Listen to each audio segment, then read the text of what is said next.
Let us start with the problem. The distance that a car can travel varies directly with the number of liters of gasoline in the tank. If a car can go 120 kilometers on 15 liters of gas, how far can it go on 9 liters? To solve the problem, you need to be guided with the following questions. What is the independent variable? What is the dependent variable? Now, how can the problem be modeled and solved? Direct variations has something to do in solving the problem, specifically on table of values and graph. Learning targets.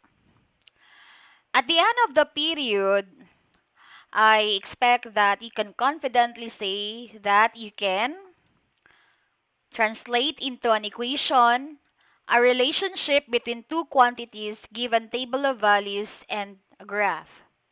And the second one, solve problems involving direct variation.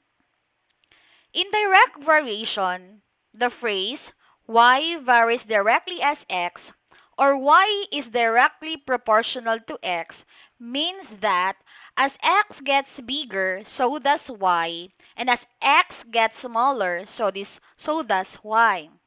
This concept can be translated as y equals kx, where x is our independent variable, y is the dependent variable, and k is the constant. Now, how do we determine the constant? We can derive its formula from this equation, y equals kx.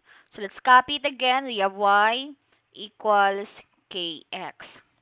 And then, we need to isolate k on the right side. So we need to divide both sides by x, leaving k on the right side alone. So k is equal to y over x, or dividing y to x. When the constant is not needed in solving a problem, ratio and proportion can be used. So we have the following equations. Okay, they're just the same, they're just equivalent equations, same as these equations also. Now, the question is, how do we translate table of values modeling direct variation into an equation? We need to follow the following steps. Step 1. We look at the effect of the independent variable on the dependent variable as it increases or decreases. Next, we determine the constant k. And lastly, write the equation of variation by substituting the value of k in the equation y equals kx. Let us look into some examples. By the way, students, table of values is what we call or also known as a numerical model. Okay? In mathematics, actually, we have three models. First, table of values numerical model, the graph is geometrical model, and the equation is what we call analytical model. Okay, for our first example, okay, how are we going to translate this table of values into an equation?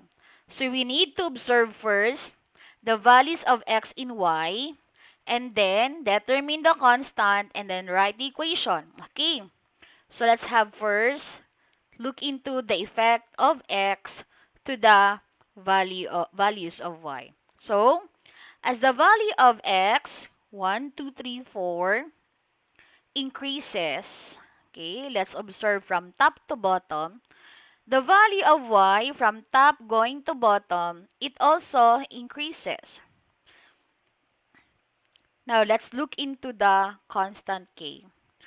How do we get the constant? We divide y to x. So we have 2 divided by 1 is equal to 2. 4 divided by 2 is equal to 2. 6 divided by 3 is equal to 2. And 8 divided by 4 is equal to 2. Notice that the quotients are the same, so therefore the constant is 2. Obviously, this is a direct variation. Next, since the value of k is already determined, then we can now write the equation of variation. So you have y is equal to, replace k with 2, so we have y equals 2x. So this table of values can be represented by, or is represented by, the equation y equals 2x. Okay? Let's have the second example, same instruction. We're going to look into the effect of x to y. Okay, so let's observe the values of x from top to bottom. Same is true with y. So as the value of x from top going to the bottom, it decreases. The value of y from 21 to 3 also decreases. So let's look into the constant k, because the direction of the two variables is the same, so most probably this is a direct variation. Okay? So we have 21 divided by 7 is equal to 3. 15 divided by 5 is equal to 3. 9 divided by 3 is equal to 3. And 3 divided by 1 is 3. The quotients are the same, so therefore the constant is equal to 3. So this table of values model direct variation. Then, let's write the equation of direct variation. Y is equal to, replace k with 3, so we have y is equal to 3x. Okay, so the table of values is equivalent to y is equal to 3x. Now, what if we have the following examples? Okay, let's look into the value of x. As the value of x from top to bottom, it increases. Okay, 0 is greater than any negative integer or any negative number. Remember that. Then we have the value of y from negative 1 to 5. It also, wait. As the value of x here increases, okay, let me check that. The value of y here, also increases. Okay. So this might be a direct variation, but we need to check the constant, because if the values of k are not the same, then we cannot consider it a direct variation. Let's check.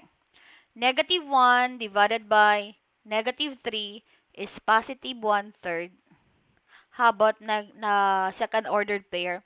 So you have 1 divided by negative 2 is negative 1/2.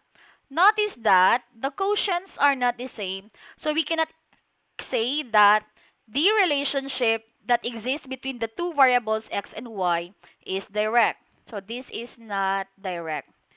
In order for it to be considered a direct, the constant, the values of k must be the same. Since here, the values of k are not the same, then we cannot consider it as a direct variation, even though the directions of the two variables are the same.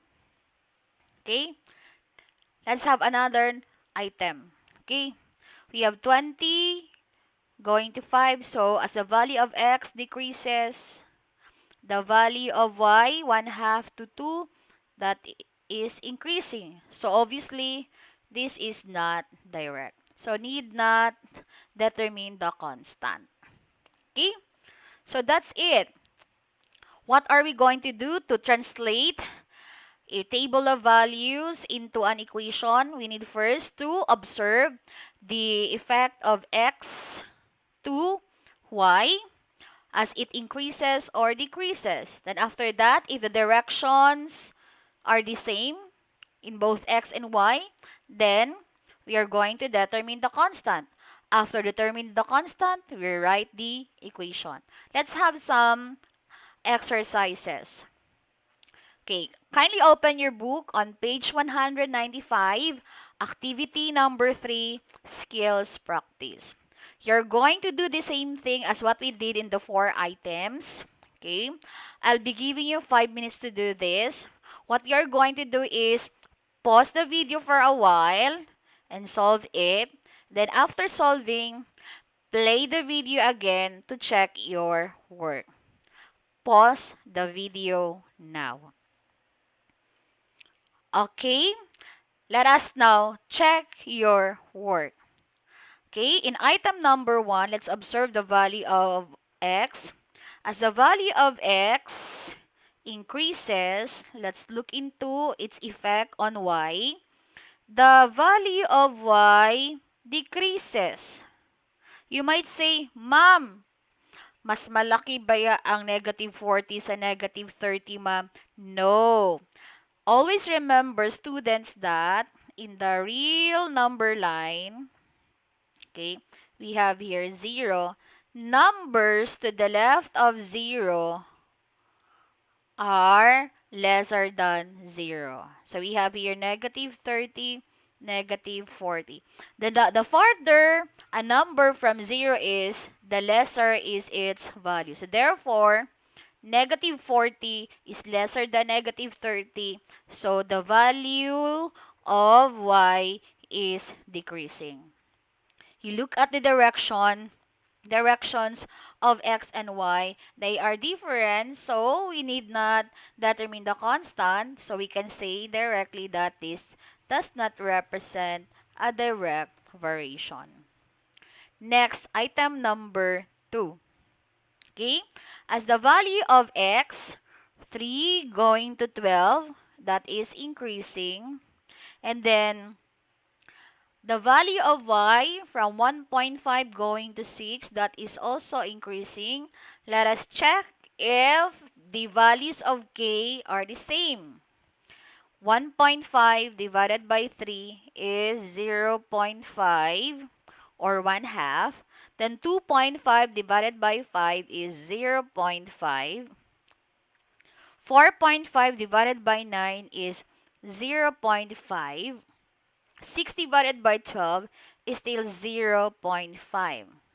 Notice that the quotients are the same, or the values of k are the same. Therefore, the constant is 0.5, and this table of values represent a direct variation. Then after that, we can write the equation by following the standard equation y equals kx. So simply replace k with 0.5. So we have y is equal to 0.5x. I hope you were able to answer the two items correctly. For your seat work, which will be passed or uploaded for checking recording, you have items 3 and 4. Next, the real-world application of direct variation. Okay? So we have here a very simple problem which all of us can relate, that is buying something in a store. So we have the table shows the relationship between the number of pieces of candies and its cost in pesos. This must be number of pieces of candies. Okay? So this is our independent variable and this is our dependent variable. Okay? So what have we observed with the cost when the number of pieces increases? Okay? We have as x increases, that is the number of pieces of candies, the cost in peso y also increases. Now, what is the constant? What does it represent? Let us check the constant. How do we determine the constant? We simply divide y to x. So we have here 2 divided by 3 is 2/3 or 0.67. Then we have 4 divided by 6 is still 2/3, reducing it. Or we have 0.67. 6 divided by 9 is still 2/3 or 0.67. We have 8 divided by 12 is still 2/3. 8 divided by 4 is 2 and 12 divided by 4 is 3. So we have 2/3 or 0.67. So Our constant here is 0.67. And what does it represent? It represents the cost price per piece. Okay. Now, what equation of direct variation represents the situation? So, what are we going to do? We simply replace k in the equation y is equal to kx. So, we have y is equal to 0.67x as the price per piece and x as the number of pieces of candies. Now, what if you'll be asked to determine the cost if you buy 20 pieces of candies? Okay, so you're going to use the equation y is equal to 0.67 times how many pieces? 20. Okay, let's compute for that. You can make use of your calculator if you want to. So you have 0.67 times 20. Okay, 0.67 times 20 is equal to 13.4. Or, kasi nga wala naman tayong 0.4 na centavos, di ba? So, you could have 13.5, 13 pesos and 50 centavos na lang sa totoong buhay. But mathematically, the exact answer is 13.4. Okay? So, why did we not make use of the table of values? Okay, common sense will tell you, are you going to continue the table of values from 13, 14, 15 up to 20 just to get the cost? Of course not. That is the use of an equation to make our life easier. Okay? So, we can make use of course, I'm not saying that you cannot make use of table of values. It's still correct, but if you want to save time, make use of an equation. Okay? So I hope you're able to understand it. For your mini task, okay, mini task, this will be recorded under performance task. The perfect lemonade. Okay, this is the situation. As a caterer, it is your task to make sure that the prepared foods and beverages are enough to ensure client satisfaction. In your recent booking, a client wants a lemonade as beverage. She emphasized that the beverage must be perfectly done no matter what the cost will be. Shown above is the suggested ingredients and preparation time. So to make a perfect lemonade for 4 people, okay, you have the following ingredients: 1 cup granulated sugar, 5 cups water, and 6 lemons. But what if you have 50 guests, 75 guests, and 100 guests? How many of each of the listed ingredients will you be or do you need? Okay? So, what are we going to do? First is we have to identify the independent and dependent variables here. Okay. Is the independent variable the ingredients or is it the number of servings? I'll give you few seconds to think of that because that is the first thing that we are going to do in solving problems. We need to identify first the variables independent and dependent. So here, okay, it is clear that the number of servings is our independent variable because this will determine the number of ingredients that we will be needing to make the or prepare the perfect lemonade. So we can establish the relationship. The amount of each ingredient varies directly as the number of servings. So we can show it using a table of values.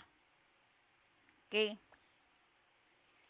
Okay, by the way, we can make use of this. Okay, uh, table of values for x and y. Ayan. We have x, y. If we have 4 servings, 1 cup, okay, for say for sugar. Okay, if we have 1 cup, 4 servings. If we have 2 cups, we have 8 servings. If we have 3 cups, 12 servings. But what if we have, say, 7 persons? How many cups of granulated sugar are we going to use? Can we can we easily solve it? I think you'll encounter problems. So that is why we need to, of course, undergo the process of writing an equation. Okay? And I tell you students, you don't need to write all numbers here. We'll just be including numbers 1, numbers 4 rather, for servings 4, 50, 75, and 100. Okay, let's do it. Okay, so let's erase all inks here. Okay, let's make use of this table of values. Okay, the first ingredient will be solved for you and the rest will be done by you. Okay, so we have the first ingredient is the granulated sugar. So we have for 4 servings, we need 1 cup of granulated sugar. Okay? So, what are we going to do? Step 1, determine the constant. How do we determine the constant? That is simply getting the quotient of y and x. So, our y is 1 and our x is 4. So, our constant is 4 or 1/4, not 4, 1/4 or 0.25. Then, step 2, write the equation of direct variation. So, we have y is equal to um, 1/4 of x, or this can be written as y is equal to x over 4. Then, after that, we can now determine the number of cups of sugar needed when we have 50, 75, and 100 heads. So, simply substitute the values of x in the equation. So, we have y is equal to 50 divided by 4 is equal to 50 divided by 4 is equal to 12.5. We have 12.5. We need 12.5 cups. For 75 heads, we have y is equal to 75 divided by 4. So we need 18.75 cups. And for 100 heads, we have 100, y is equal to 100 divided by 4. So we need 25 cups. Here we have 18.75. Okay. So with this, the quality of making a perfect lemonade is still maintained. Okay? So that is why all of the all of the caterers make use of direct variation or ratio in proportion in determining the number of ingredients or the amount of ingredients to be used in preparing a menu. Now, we can also make use of ratio and proportion as what I've mentioned a while ago in solving each. So we have here, okay, we can just make use of this. So you have 4 over 50 is equal to 1 over y. So get the cross products. 4 times y is 4y. Then 50 times 1 is equal to 50. Dividing both sides by 4. Y is equal to 12.5. Okay? Ganun lang din. Or, you can make use of another one. Let's make use of 4 and 75. 4 over 75 is equal to 1 over y, this one. So you have 4 times y. You have 4y is equal to 75. Dividing both sides by 4. Y is equal to 18.75. Same thing. Okay? Another one. The last one. So we have here 100. 4 over 100. You have 4 over 100 is equal to 1 over another y here. So y, 4 times y is 4y. 100 times 1 is equal to 100. Dividing both sides by 4, y is equal to 25. Okay? So we have plenty of ways of solving this problem. Okay, just choose. Okay? So for your mini task again, you have to continue solving for the amount of ingredients needed for 50 guests, 75 guests, and 100 guests.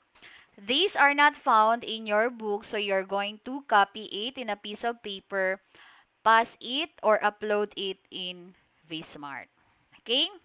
I know you can do it. I know you really can. Okay? Go, go, go. Kaya yan. Okay? But if you still have questions, you may send me a message in our vSmart system or in our group chat. Next, before moving on to our next lesson on translating graphs of direct variation into an equation, let's have first a review of what we did a while ago. So, what we did was we translated a table of values modeling a direct variation into an equation. Okay. To do this, we have to first look at the effect of the independent variable on the dependent variable as it increases or decreases. Then after that, we determine the constant k, and lastly, we have to write the equation of variation by substituting the value of k in the equation y equals kx. Now, in translating graphs of direct variation into an equation, okay, we are going to follow this pa rin. Step 2 and step 3. Okay? And even step 1. Okay? So we have this example, okay, a graphical model or geometric model, okay. This is an example of a graph of a direct variation. Notice that it passes through the origin, okay. Now, what are the steps? Wait, let's start first with the effect of x, okay. As x, 1, 2, 3. As x increases, what have you noticed with y? This x, its y is 3. This x, its y is 6. Notice that as x increases, y also increases. Okay. Step 2, we determine the constant. Okay.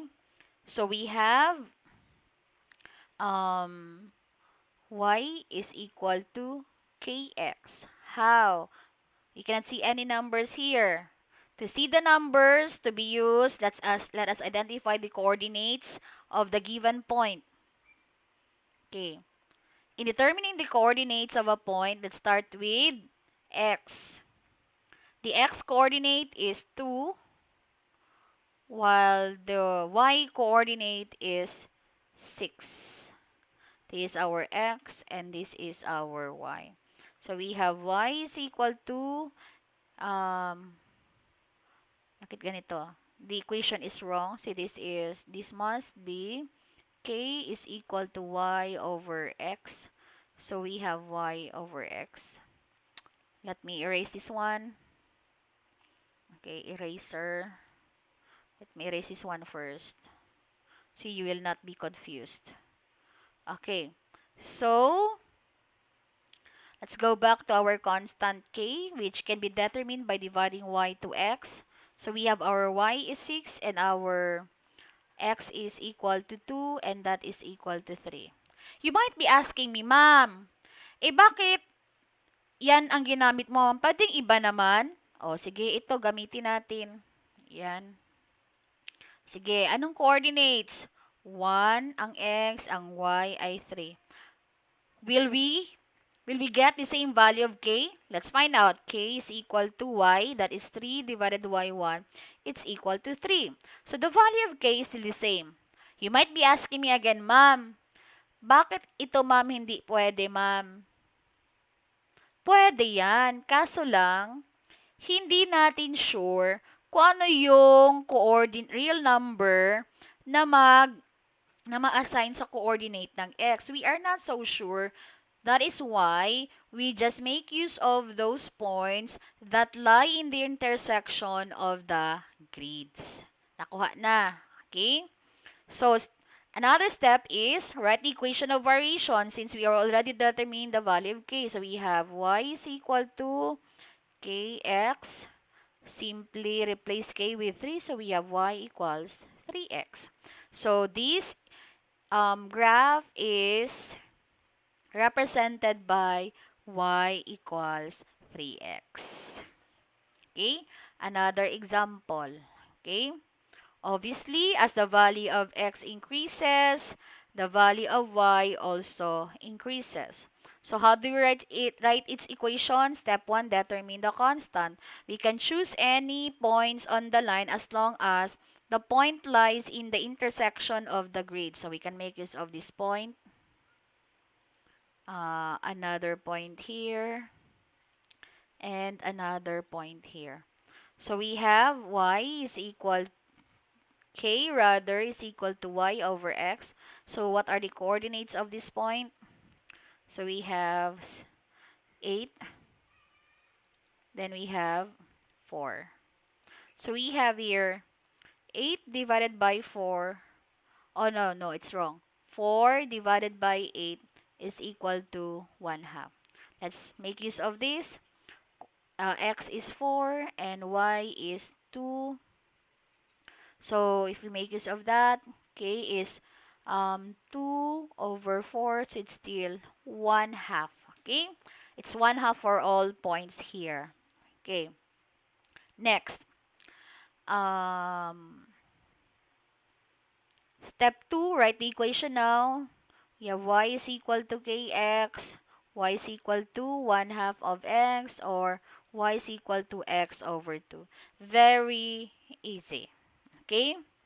Now, in the two examples, you notice that the straight line, passes through the origin. Okay? So, that is one of the um, feature of a direct variation, the graph of a direct variation. Okay? So, we can only consider the equation of a direct variation, a linear equation, but take note that only linear equation with no y-intercept is considered to be a direct variation. So, ibig sabihin yan, class, hindi lahat ng straight lines or linear equations mag-model ng direct variation. Yun lamang mga linya na mag-pass through sa origin. Okay, let me show you an example of a linear equation that is not a direct variation. Okay? And here is its graph, which obviously does not pass through the origin. Okay? Let us look into the effect of x to y. As x from negative 3 down to 1, so increases, y also increases. The directions are the same. Let's look into the value of k. So we have negative 1 divided by negative 3. I think this was our previous example. Okay, we have 1/3. And for this, we have negative 1 half. Notice that the values of k here are not the same. So, this is not a direct variation even though the directions of x and y are the same. Okay? So, ibig sabihin yan, hindi lahat ng linear equations ay mag-represent ng direct variation. Okay? So, this is a linear equation that is not a direct variation. Okay, tandaan niyo yan. Now, going back pala sa constant k natin, si k pala natin ay, sa linear equation ay ang slope. Okay, tandaan niyo yan ha. Si k or constant k is the slope of the line. Balikan nga natin to. Ito. Okay, ito, tingnan natin ha. Yung slope. Okay, this is the slope. Let's have another point here. How do we determine the slope of the line? That is, the slope is the change in x over the change in y. So we have, or rise over run. So we have now m is equal to our rise, which is 1, and our run is 1, 2. So this is going down, it's negative 1. Going to the left, it's negative 2. So we have 1 half. Solving k here, we have y over x. Making use of this point, we have coordinates 8 and 4. So our y is 4 and our x is 8. So it's 1 half. So therefore, k is also equal to the slope of the line. Okay? That's it. Let's move on. So, for your activity, open your book on page 196 to 197. Answer activity number 5, skills practice. I'll be giving you, I think you can do this in 2 minutes only. Kindly pause the video for a while, and after answering it for 2 minutes, you play it again so we can check your work together. Okay, pause the video now. Okay, let's check. Now, for this graph, we have this point. But we are not limited to this point again. We can make use of any points here as long as the point is found in the intersection of the horizontal and vertical grids. We can make use of this also. So we have the coordinates are 2 and 4. Okay, x is 2 and y is 4. Okay, the constant is simply dividing them. We have y over x. So our y is 4 and our x is 2. So we have 2. So we have y is equal to 2x. For item number 2, we have this point with coordinates 2 and our y is 8. So our k is y over x again. It's 8 over 2 is equal to 4. So k is equal to 4 here. Then we have y is equal to 4x. Very easy. And for your seat work, again, which should be passed or uploaded for checking and recording, you have items 3 and 4. We also have set B. You have 2 points, 3 given points. Just choose any of the points here to show your answer. Okay? By the way, for set B, let's do it together. Pause the video for 2 minutes, and after 2 minutes, play it again so we can answer it together. Okay, let's check. So we can make use of any of the points here. So we have 2 and 10. We have our k here is 10 divided by 2, which is equal to 5. If you make use of this, we have 1 and then 5. K is equal to, y is 5 over 1. That is equal to 5c. Regardless of the point that we are going to use, the value of k will still be the same. So our equation now is y is equal to, k is 5, then just copy x. Then for this line, we have 2 and 3. We have 4 and 6. Then we have 8. Is this 8? Oh no, 6. This is 6. and we have 9. We make use of this, we have k is equal to 9 over 6, which is 9 divided by 3 is 3. 6 divided by 3 is 2. Then if you make use of this, 6 divided by 4, so we have 6 divided by 3 is equal to, 2 rather, 6 divided by 2 is 3, and 4 divided by 2 is 2. Okay? And lastly, we have, for this point, we have y is 3, and we have x is 2. Notice that same value of k is generated. So we have now the equation y is equal to 3 halves of x, or y is equal to 3x over 2. They mean the same thing. Okay? I hope you got it correctly again. I'm sure perfect you. Okay?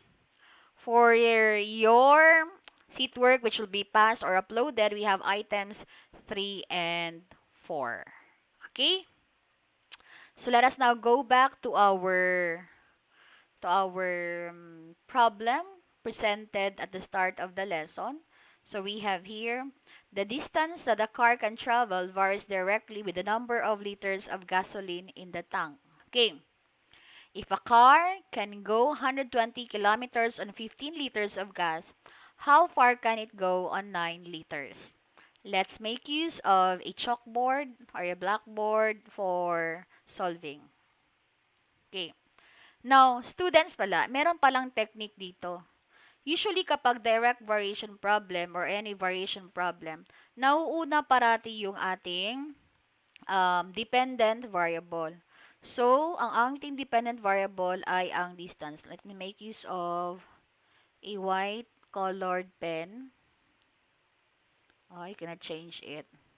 In color, we have white. Okay.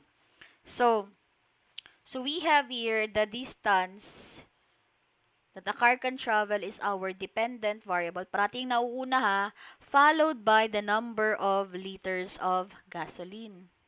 Yan ang ating IV.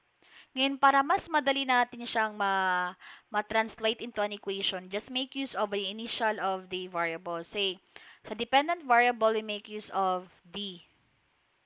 Yan, D. Then, sa ating independent variable, just make use of G to represent the number of gasolines. So, we can translate this situation into the distance D varies directly. Okay, ang technique ko dito students, yung varies directly nga, ginagawa ko siyang equals K. So, equals K varies directly with the number of liters of gasoline G. Okay. Para hindi tayo masanay na puro X and Y lang, ang ginagamit natin as dependent at saka independent variable. Okay. So, ito na yung equation na mag-represent. Okay. Then, if a car can go 120 kilometers on 15 liters of gas, how far can it go on 9 liters? So, anong gagawin natin? Gamitin man natin yung ating table of values. Ayan. Okay. The dependent variable is the distance, and our independent variable is the number of liters of gasoline. Okay. If a car can go 120 kilometers on 15 liters of gas, how far can it go? So this is question mark on 9 liters. I'll teach you different techniques. First technique, of course, will determine first the equation. Then make use of the equation to solve for D. So, let's determine first the constant K. K can be taken from here. So, we have K is D over G, dependent variable over the independent variable. So, we have 120 over 15, which is equal to 8.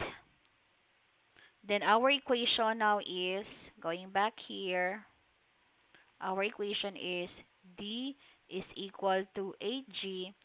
Then, solving this one, we have D is equal to 8 times 9, which is equal to 72. So, therefore, If you only have 9 liters of gasoline, you can only go 72 kilometers. Okay? That is the first step. Okay, step 1, you write the equation, determine the equation that represents the situation, and then determine the equation, write the equation, and then use the equation to solve for the unknown value. We have another step. Okay? Method 2, we can make use of ratio and proportion. So we have here, we have 15 over 9. Just look at the table. You can make use of that. Then we have 120 over D. Yun lang. Then get the cross products. 120 or 15 times D is 15D. 120 times 9 is equal to 1080. To solve for D, divide both sides by 15. So D is equal to 1080 divided by 15. The answer is still 72. Okay? So you can make use of any of the two methods, okay, to solve for the unknown. Okay. Next, how can unknown quantities be solved then? The unknown quantities can be solved using direct variations. Let us go back to our learning targets. Okay. Let us kindly check yourself. If you can confidently say, I can translate into an equation a relationship between two quantities given table of values and a graph. Okay, reflect. I can solve problems involving direct variation. Reflect. If you cannot still say to yourself na I know how to do this, then go back to the video, answer it again. Answer again all the exercises. Okay? So see you in our next class. Okay? I hope you're doing your seat work honestly. Okay? See you students. Goodbye.